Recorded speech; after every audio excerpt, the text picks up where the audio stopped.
Hello, today I will be talking about movie review number 1052.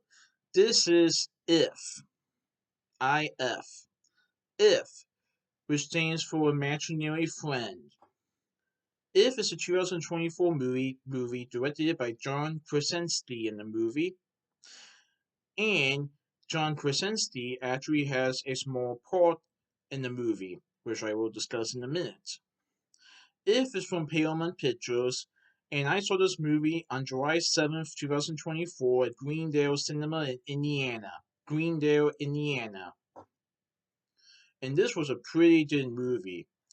So earlier this year I saw a movie called Imaginary that dealt with a little girl having an imaginary friend and a teddy bear that turns out to be sinister.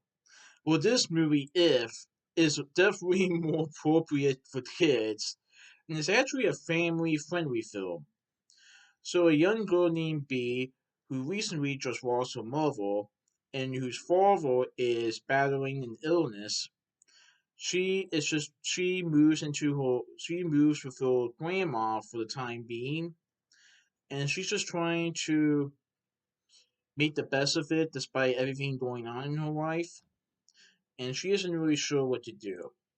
Well, one day, she happens to find someone coming up to one of the apartments in the building that she is living in for the time being, and she finds something that you would probably call an imaginary friend.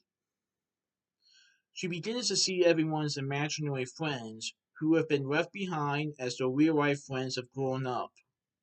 You know when you're a child and you have imaginary friends and they kind of go away when you grow up? Well, this young girl B, she starts to see everyone's imaginary friends, including the one that she saw going upstairs, and another imaginary friend who was purple. And so after seeing this and discovering that she can see everyone's imaginary friends, B decides to embark on the magical adventure to reconnect forgotten imaginary friends with their kids. And also at the same time, trying to help herself get over, trying to help herself cope with her loss of her mother and hoping that her father will be okay. This was a pretty good movie. So, Carrie Fleming portrays B in the movie, a girl who can see imaginary friends. Ryan Reynolds portrays Cal, who is B's neighbor who can also see imaginary friends. And even though he isn't exactly all that amused with the imaginary friends, he still decides to help B and the imaginary friends out. John Krasinski portrays B's dad in the movie. Fiona Shaw portrays B's grandmother, who B stays temporarily until her father does better. Alan Kim portrays Benjamin, a boy who is recuperating in the hospital that B's father was also in. Um, Liza Cohen Sayers portrays Janet, who is a nurse. Bobby Moyan portrays Jeremy, a man who is the creator of one of the imaginary friends. And Catherine Daddario portrays B's mom in the beginning scenes in the movie. And then we also have the imaginary friends, who are animated, and they are voiced by many actors and actresses.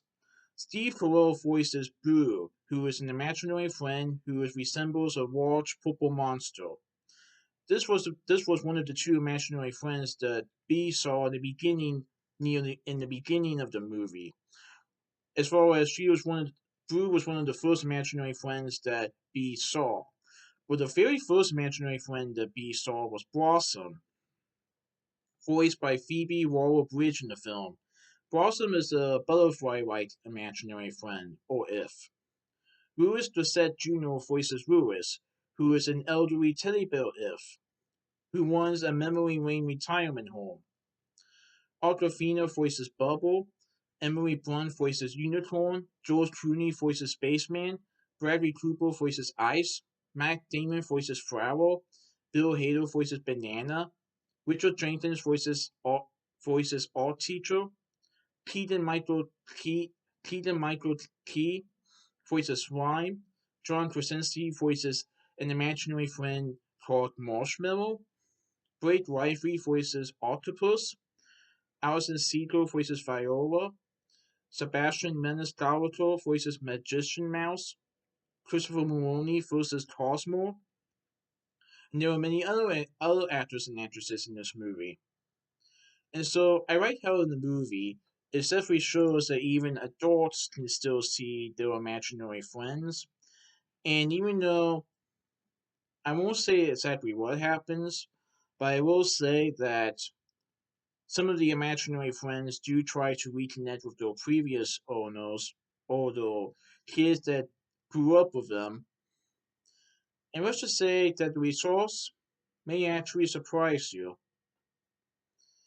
And this actually helps B with her troubles. And we actually find out that B also had an imaginary friend when she was younger. But she kind of forgot about it after everything that happened in her life with her mother and father. And it's definitely not who you might be expecting. But yeah, I thought it was a pretty good movie, and I definitely recommend it. Also, I wanted to give a little tribute to Louis Gossett Jr., who voices Louis in the film. This was one of his final film performances, and this movie was a dedication to him. It was a very last scene at the end credits, where we see a tribute to him. He will be forever missed. But If was a pretty good movie. I definitely recommend it. So that's my movie review of If, Precinct Truth Minutes movie review. Alright, goodbye.